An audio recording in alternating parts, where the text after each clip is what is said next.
السلام علیکم ورحمت الله وبرکاته. نن زه د حضرت ابو ایوب الانصاری رضی الله تعالی عنه په حق لا تاسو ته بیان کوم. د حضرت ابو ایوب الانصاری خپل اصل نوم خالد بن زید بن کلاب و.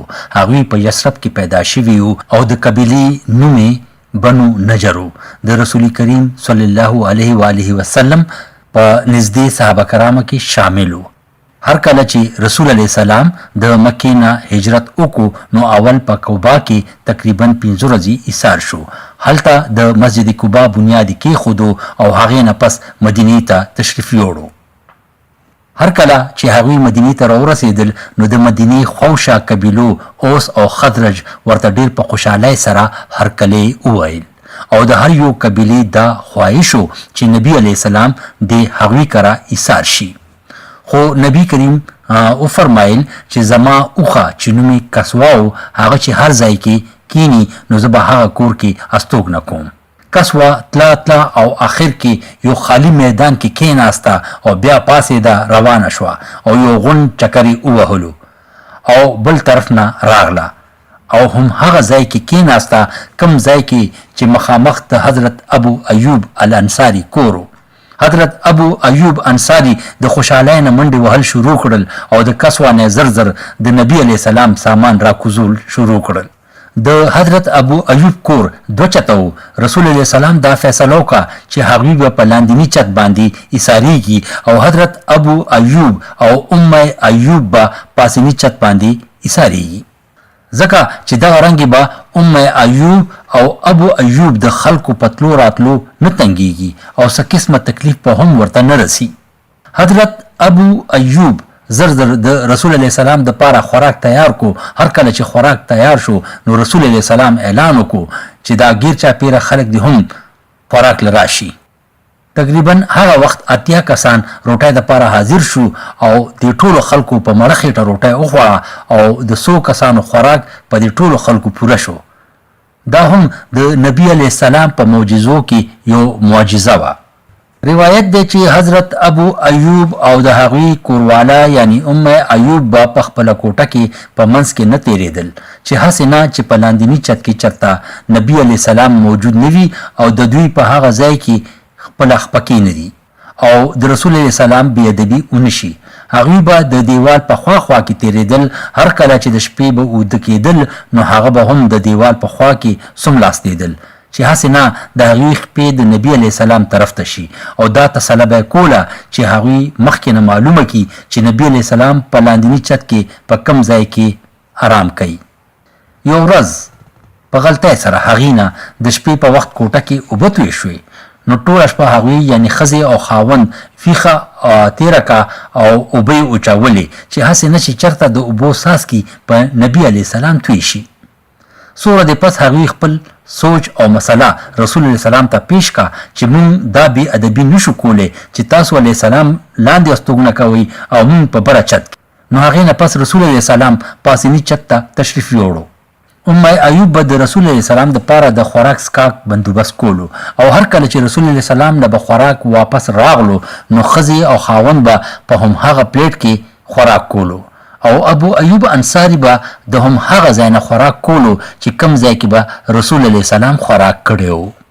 یو ورځ د نبي علیه السلام نه خوراک همهغه رنګ واپس راغلو یعنی هغوی خوراک بالکل نو خوړلی. نو ابو ایوب ډیر پریشانه شو او په منډه رسول علیه السلام له لاړو او پوښتنه یې وکړه چې یا رسول الله نن په خوراک کې څه غلطي شوې وه چې تاسو هیڅ قسمه خوراک ونه کړو.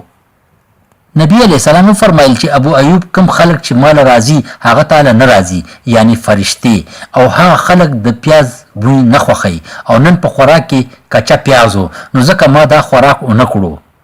ابو ایوب انصاری پوښتنه وکړه چې یا رسول الله ولې پیاز خوړل حرام دي؟ رسول علیه السلام وویل چې نه حرام نه دي. هغې نه پس ابو ایوب انصاری بیا پیاز په کټوۍ کې وانه چول. د ابو ایوب انصاری د کور په خوا کې خالي ځمکه وه. رسول علیه السلام غوښتل چې هلته جومات جوړ کړي. هغه ځمکه د 2 یتیمانانو هلکانو ځمکه وه. د یو نوم سهل او د بل نوم سهیل. هغه دواړه د ایوب انصاری په رشته کې راتلل هر کله چې هغوی خبر شو نو رسول علیه السلام ته وویل چې دا ځمکه مونږ جومات ته به وقف کو، خو رسول علیه السلام راضي نشو او د ځمکې قیمت یې هغوی له ورکو او په بایه یې دغه ځمکه واغسته. د دغې ځمکې قیمت هم ابو ایوب ادا کو او دا ځمکه بیا جومات ته وقف کړې شوه. دا هم هغه ځمکه ده چېرته چې مسجد نبوي دی او د جومات منبر دی. حضرت ابو ایوب انصاری د هجرت د اولنۍ ورځې نه واخله تر ننه پورې د مسجد نبوي ثوابونه اخلي او څومره خلک چې هلته مونځ کوي د هغوی ثواب ورته هم ملاویږي. سبحان الله. رسول علیه السلام تقریبا یو میاشت ابو ایوب کره ستوګنه وکړه. هر کله چې مسجد نبوي مکمل شو هغوی ځان له جومات سره خوا کې خپله حجره هم جوړه کړه او زمونږ مور بیبي سودا رضی الله تعالی عنها سره نکاح وتړله. رستو چې هر کله رسول الله سلام بیبي عائشه رضی الله تعالی عنها په نکاح کې راوسته نو بیا بل حجره هم د بیبي سودا رضی الله تعالی عنها حجرې سره دیوال په دیوال جوړه کا. ابو ایوب انصاری د هجرت نه کال نیم مخکې په مکه کې اسلام قبول کړی او هغې نه پس په ټولو غزواتو کې شامل او فتح مکه کې هم برخه اغستې وه.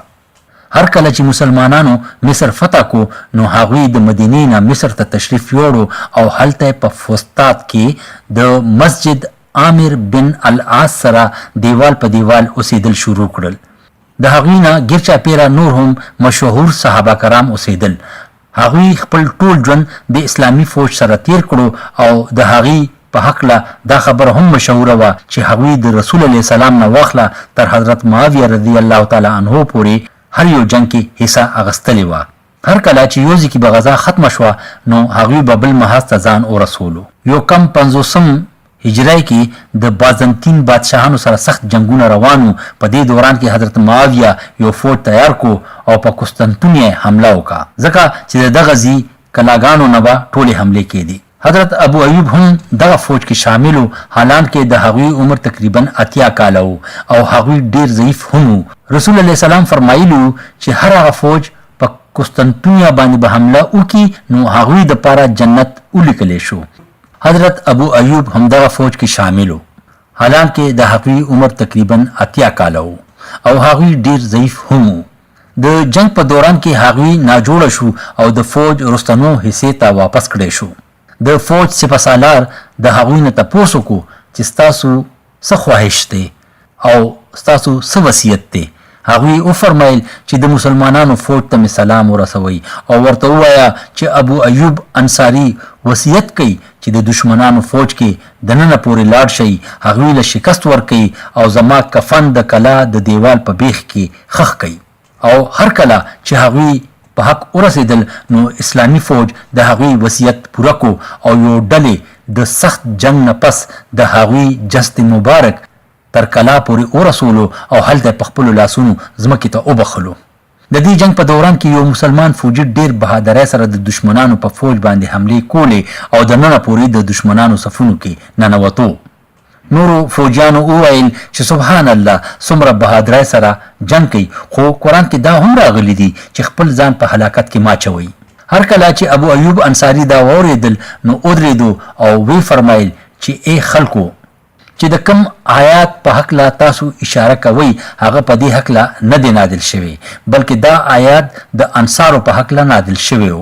هر کله چې اسلام خور شو او مضبوط شو نو انصارو خپلو کې ویل چې زمونږه په وجه اسلام خور شو او مضبوط شو، اوس موږ له پکار دی چې خپل دولت ته بیا خیال وکړو او نورو غذاګانو نه لاس پورته کړو. د دې په وجه قرآن کې دا آیات نازل شو چې ای خلکو د الله په لار کې د جنگ د پاره اوزئ او په هر حالت کې اوزئ، دولت جمع کولو د پاره ځانونه په هلاکت کې ماچوئ. نو دا آیات اصل کې د انصارو په حقله نازل شوی و او وی فرمایل چې د قرآن آیات ترجمه په غلطه مه کوئ. هر کله چې عثماني دور کې قسطنطنیه یعنی استنبول فتح شو او د اتمن بادشاهت راغلو نو هغوی د قبر پاسه یو مقبره جوړه کا او ورسره جومات هم د هغوی په نامه جوړ. د دغه مقبرې علاقې ته اپس ویلی شي او د عثماني حکومت یعنی بادشاهانو به دا خواهش لرلو چې په دغه مقبره کې خښ کړی شي او تر اوسه پورې دغه مقبره موجوده ده او د دنیا ګوټ ګوټ نه مسلمانان دې مقبرې ته کتلو دپاره راځي. ګرانو دوستانو که چېرې ستاسو دا ویډیو خوښه شوې وي نو ضروري لایک کړئ او شیر یې کړئ او زما دا چینل هم سبسکرایب کړئ. دارنګه به دا ویډیو ډیرو مسلمانانو ته ورسي او ډیر خلک به ترې مستفید شي. دې نه علاوه که د ویډیو په هکله تاسو خپله رایه هم ماته راولېږئ نو چې نورو ویډیوګانو کې دا کمی زه پوره کوم. کوشش به کوم چې هفته کې یو ځل د تاریخ اسلام ویډیو ستاسو په خدمت کې پیش کم. والسلام. صلاح الدین غازی.